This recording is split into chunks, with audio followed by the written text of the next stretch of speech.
Welcome to the InStory show. I'm Devorah Spilman, your host, and our theme this season is what does it mean to expand into a new story? And how do you stop hiding your spiritual gifts and dare to be seen for who you really are by saying yes to your soul and telling your story?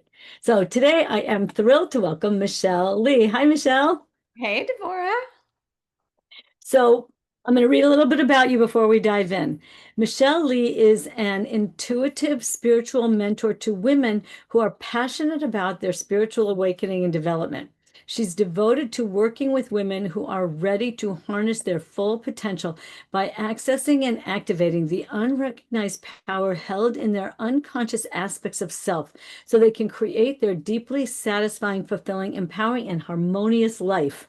Serving in the field of personal and spiritual development for over 29 years, Michelle is a highly sought after expert speaker and published author in the fields of women's empowerment, spiritual awakening, and shadow integration. And we're going to get a taste of a whole bunch of that. So, all right. Well, I like starting everybody off with this question this summit, which is what does it mean to you to expand into a new story?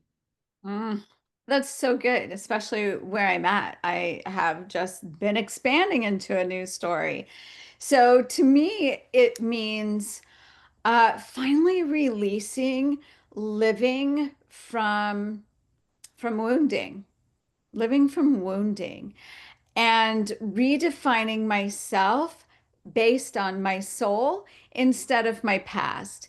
And for I'm 55 years old now, Devorah. I've been on sabbatical for 2 years, and I had no idea that I had literally built my business based on wounding and proving myself and proving my worth. And so expanding into a new story, that's a long answer. Expanding into my new story is like shedding all of that past and discovering who Michelle Lee really is at a soul level. What a beautiful answer. Thank you. I can feel that, like shedding what it isn't you and finding what is your soul answer. I really love that. So I know we're going to get to the story of this sabbatical, but I would love for you to tell maybe even a little bit more of an older story, like a turning point story for you and starting, you have Sophia Mystery School. You have this really deep body of work, even though it has its new expansion now, but nevertheless, I would love for you to share, was there kind of a turning point that allowed you to move into this deeper work? Yeah, yeah, a turning point of coming into this work at all. In my bio, I said I've been doing this for more than 29 years. And my son, my middle son, just turned 30. And so that is really the turning point was having him. So I've really been in an entrepreneur and doing this work for 30 years now. And when I had him, I was 25 years old. And now he's 30. He's my middle child. He's not even my oldest. Um, and when I had him, I suffered with some severe postpartum depression. And intuitively, I felt like this isn't meant to be the experience of women with a newborn, right? I want to be more, I should be, I may not use that terminology anymore, but women should feel a sense of joy and connection. And instead, I had postpartum anxiety, I had postpartum depression, I was frightened, there was so much going on. And at some point, it went completely undiagnosed. Nobody was really paying attention. They just thought Michelle was really crying a lot. And my poor little son was colicky, so we were both crying together. And there must be a better way. There must be a better way. And I started looking. 30 years ago, we didn't have the internet, but I had my Natural Mothering magazine that I got at the health food store every month. And I was looking through ads and I found hypnobirthing, the Marie Mongan method. And it was teaching women self-hypnosis to have painless childbirths. And that's where my career started, was helping women completely unravel the belief system that caused pain in childbirth. That's where I started. But so then where did that lead you? Like, I love the fact that here you had this magazine, right? I mean, but nevertheless, there was the answer to what you were searching for. So where did that take you? Because that, first of all, put you into all the self-hypnosis work that's really powerful. Mhm. But did you leave that work with women at a certain point? I mean, with birthing women at a certain point and move into something different? Absolutely. So I saw how powerful self-hypnosis was in physically, because I doulaed. I went into their laboring rooms and got to observe and support and advocate for the mother and the father. And so when I saw the power of hypnosis in that circumstance, then I moved into hypnotherapy. I got my certification in hypnotherapy. And then I thought, well, my bread and butter, I will do smoking cessation and weight loss. And so I did that for a while. But when I was working with a woman in weight loss, getting deep, I asked her, because I work deep, right? Like I was like, what is the source of what's going on here, right? And I was I had a client in my chair, and I said, "Well, when did you start accumulating the weight?" And she said, "After my baby died of SIDS."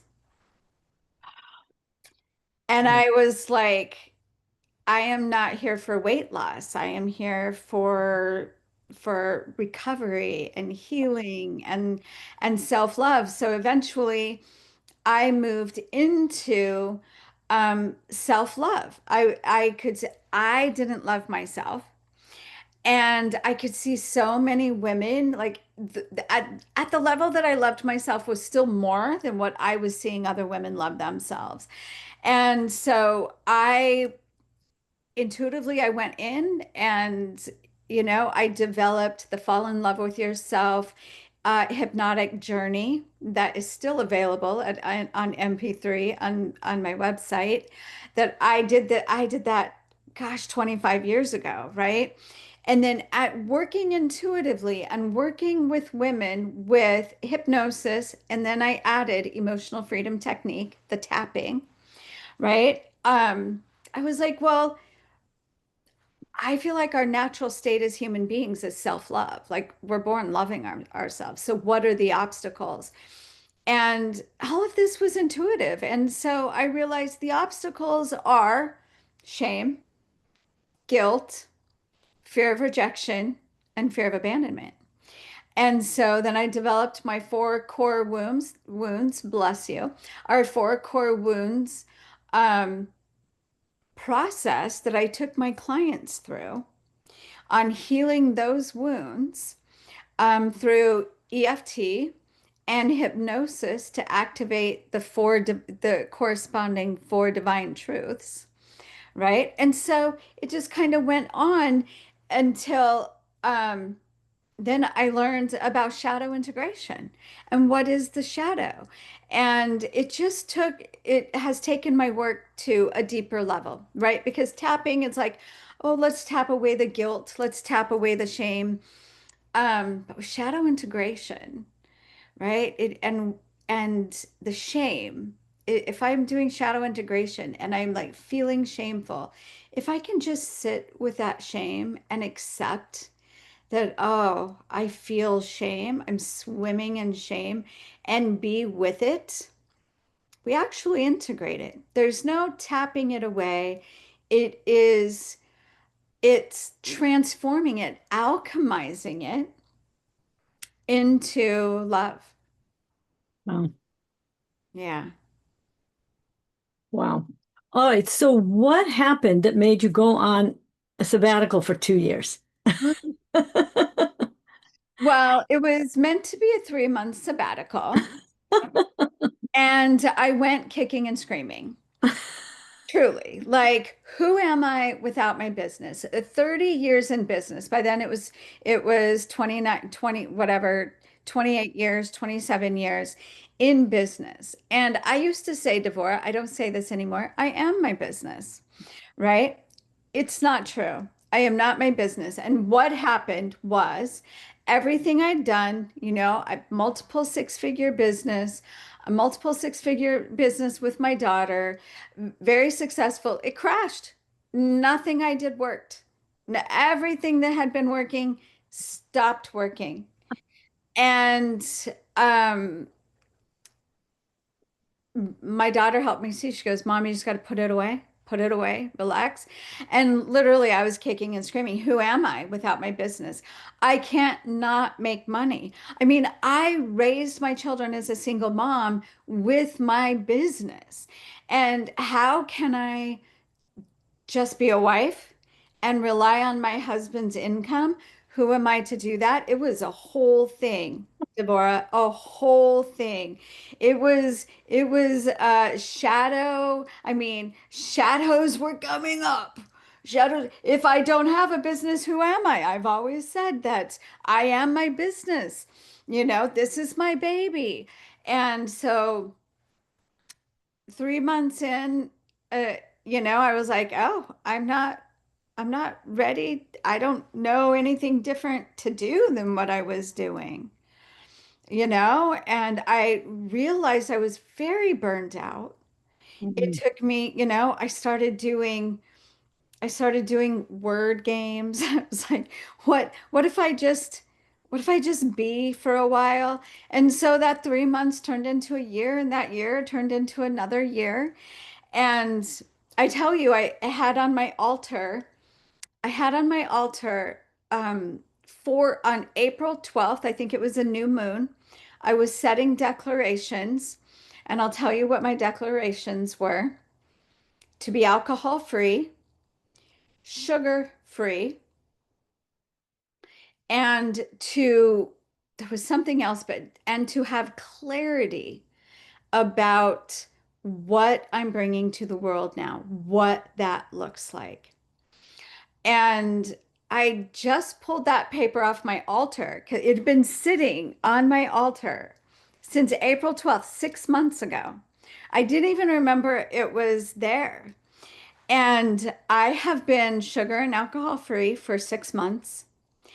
And just, I reached out to you, just in the past 3 weeks did I have clarity on this next iteration of what I offer to the world from my soul rather than from trauma. So what's the difference? I mean, I get the feeling different, but how would you talk about it now from what before? Yeah, yeah. Well, before it was a lot of proving myself, Hmm. um, finding my value and my worth in the results I got or didn't get. Hmm. Right? If I could bring in the clients, then I was worthy, I was good, I was successful. If my offer fell flat, then I was unworthy and I was a failure, right? And I didn't realize just how much I had tied up in those stories. Hmm. And what had to crumble over the past 2 years, and it took a while, was that everything I do is valuable. Breathing, sitting here with you, sitting outside sunning is valuable. I am here for my entire soul. There is nothing for me to prove. And I really got to do a lot of deep dive shadow work, sitting in my own shame, giving voice to the shame, integrating it. And it's a liberation, Devorah, that I didn't realize was available. Hmm. And I would have never known if I didn't step away. Yeah. I lost an identity. When I said I am my business, my identity was attached to that business. And by letting that go, it was an ego death. Mm. It was like maybe boot camp, you know how in the military they break you down so then they can build something up. That's what it felt like. It felt like my own spiritual boot camp. Mhm. What, what's interesting to me, and I think this happens a lot of times to people, is something starts to not work. Like some people, like I just interviewed someone who had a car accident, and I've interviewed people who have been ill, and like your business just wouldn't, it's like you weren't, like the higher realms wouldn't let you function on that level anymore, Yep, right? exactly. Exactly. I wish I could have seen it then, but it took a good year for me to see that. Like that I was actually being protected from living the rest of my life in burnout, in uh nervous system dysregulation, right? I had no idea. Yeah, you know, what I've learned over the past 2 years, all the healing I've done, it's like, oh, and I honestly get to go into this new iteration conscious, because it is real easy to go, oh, I can get this done real fast. I can get this done real fast. And instead, like, allow time and space. Like, I'm safe to take my time. I Mhm. get to enjoy this process. It's not a race to the result. It's not a race to a finish line. There's no finish line. The, Right. this is the journey. And I think the fact that you expanded into the more healing aspect and that you feel that soul guidance, it's like you have a different barometer kind of Oh, by which you're assessing, right? What you say? absolutely. Absolutely. Because the barometer before was how do I prove myself? Hmm. And now the barometer is what's joyful? What feels good? How does this feel in my system? I love that so much. I remember in the early part of my business thinking joy is a choice. Yeah. Hmm. It's an inside job, Hmm. Yeah. right? And it's doesn't depend on any results or how things are going Right. that day or how somebody treats me, right? It's none of that. It's a choice in no matter what the circumstances are. Right. And, it's not that we don't feel if a hard thing happens, but I often say, when you're in that disgruntled place when nothing is occurring, Yes. right? And like nothing bad is actually happening, Hmm. but we're worried or projecting or fearing or doubting. So then, I'll often say just pause, notice, and then shift. So now if do you want to share a few new tools you have that are, or if you want to share those four things you still have, like what are some things that are either still helping you or have come to you now that are really helping you? Mm. Well, I'll tell you, writing, writing my shadow integration processes, which has been, when we look at our shadows, like shame is a shadow. Um, and our shadows are just what's unconscious.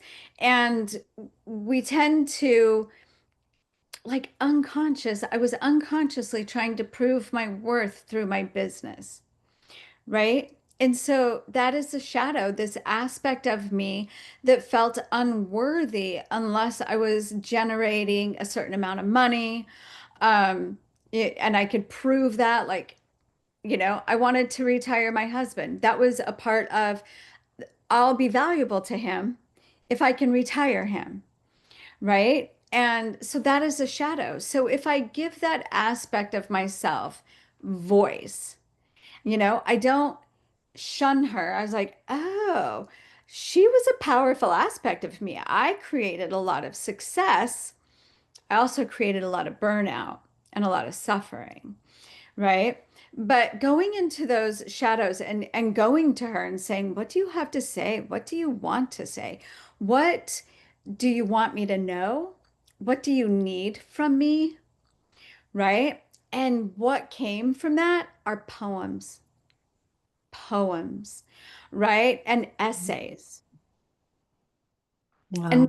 when I started doing that, I just thought, I am going to record in the written word my experiences because one, it helps me, my healing. I've journaled for many, many years. It's a part of just my self-expression. And when I really was like, okay, my business now is healing me and figuring out who I am beneath this trauma and beneath this conditioning. And so I started writing everything, and just recognizing, oh, this little girl feels this, Mm. right? And soon I started playing with them, playing with the experience. And I have a couple of essays, but I mostly poems Mm. about those aspects, right? Sometimes the poem I'm writing from her, that voice. Sometimes I'm writing as the witness, as my higher self, witnessing and loving that aspect of myself that struggled so hard. And so I'm developing it into a book and also supporting other women to dive deep within themselves and find their genius, right? I never knew that this wasn't like, oh, I'm going to do these healing processes and write a book. Never in my wild dreams. I didn't plan on it. But I can support other women in doing the same thing, right? It's like truly we have been taught to exile aspects of ourselves. Like one woman, that I'm coaching was like, oh, she said, I don't want to be demanding. I was like, oh, that's good. Well, let's be demanding. What does it mean to be demanding? There's this demanding aspect of yourself. Let's give her voice. What does she want to say? How does she want to live? We have all these parts, especially as women, that we're told we're not supposed to be. We're not supposed to be angry. We're not supposed to be demanding. We're not supposed to be driven. We're not supposed to be, you name it, right? And giving these parts voice, and it's powerful. And it's opening you up to not doing it from that I have to force myself place, right? Yeah. Yeah. There's nothing to force. You know, if I were to put words to it, in giving all these aspects of myself voice, it has, I have regained access to a level of life power that they held, Mm. right? We push them aside and they hold a lot of power. Here's what happens when we have these parts, right? These parts, they're they're the ones, these aspects, these shadows are the ones that stopped up my business. Right. Right? They're the ones that stopped because they were like, no, we don't want that anymore. No, we don't want that. And that's what happens when we try to manifest consciously something. We have the vision, we have the goal, which I did plenty of times over that last year in my business. We have the goal, and I'm doing all the right things, and it's falling apart every time. But that's because there's these shadow aspects that are saying, we don't want that. Mm. We don't want that anymore. We did that, right? And go ahead. I mean that, but I think that's the thing when I've done parts work too, is they have they can be flipped sort of or shifted or integrated into positive strengths, right? Like they were actually helping you. Yes, yes, they were helping me. And that's what people get all worried. Like there's this negative aspect that there's nothing bad about any aspect of ourselves. They're serving us. Mhm. It's just their way of serving isn't the healthiest way of serving us. Right. And so when we love them, ah, sweet thing. Thank you so much for getting me this far. Now I see we want something different. We want something with joy and freedom and creativity, right? And so then we actually access that power. Like she's on board with me Mhm. because now I understand her. She's had her voice heard. She's been heard. Have you ever had the experience where you were shut down or told to shut your mouth or be quiet, even if it's for your safety? Like, I can ruminate about that for a long time. Like, oh, I wish I would have just said, I wish I didn't let them shut me down. These are our parts too that have been exiled and shut down for decades, in my experience. Right. And that's the exciting part of all these kinds of work is you get this whole other aspect of how you get to be back. Like you get to clear away the old. And now like so tell us a little bit how it feels now as you're going back into your business. Hmm. It feels so exciting. It just feels so alive and exciting. Uh, I wake up, looking forward to it. I'm excited about how I can create the programs. There's just a level of excitement, you know. How can I say it? Let's see. I'm no longer looking for what will work out there. Like, what are people going to want? That is not a thought. It's, this is what I'm bringing to the world. This is what I'm bringing to the world. And it gives me great joy. Bringing it to the world is joyful and exciting. I think it's this sense that we're not just trying to base our information on a formula that someone else has told us. Yeah. Right? There's a lot of formulas that people will tell us for all different things. And it's not that we shouldn't skill up. We do, and we skill up on things. But there comes a point that I think you're talking about, which is it's this other kind of knowing. This is what I've been thinking about when expanding into a new story. It's expanding out of the old way of knowing things, which is only what someone tells me, or what I read by someone else, or the proven method. Like there, there is a skilling up. Like I'm not going to be an intuitive piano player because I don't know how to play the piano. So Mhm. our skill sets still matter. And then there's this other thing Mhm. that is what I think you're talking about and that I've been feeling, which is then how you receive that intuitive higher guidance. And so you have the skill you have, you still have it's still valuable, Mhm. right? But I'm still using it, right? right. But like I like what you're saying, like looking at other people's formulas, everybody has a formula. I'm the formula now, Devorah. I'm the formula. Right? Like, look at this thing I found. Maybe other women can have discovered themselves the same way I have. It's the same way when I came up with the four core wounds. You hear four core wounds all the time now, but 25 years ago, you weren't. I didn't learn that from somebody. My fall in love with yourself hypnotic journey didn't come from anybody other than my own intuition. And over the years, you know, it, I lost that self-trust and was like, "Oh, how do I keep this business going now? I got it going. How do I keep it?" So the Ah, fear got in there and there was like, "Oh, mhm, that person is keeping it. That person is making more money." And so I got so wrapped up into that. And mhm, now I feel like if we look at the hero's journey, the around the circle, I feel like the hero, I've come back to the beginning, mhm. but with so much more wisdom. I'm the same person and not at the same time. Right, right. That's beautiful. And that's such an important description that you did trust yourself in the beginning and then you get into habitual or train, whatever. And because you gave yourself that pause, that's such a rare thing. Mhm. And you were able to reestablish at the next level up that same trust of what Yes. comes to you.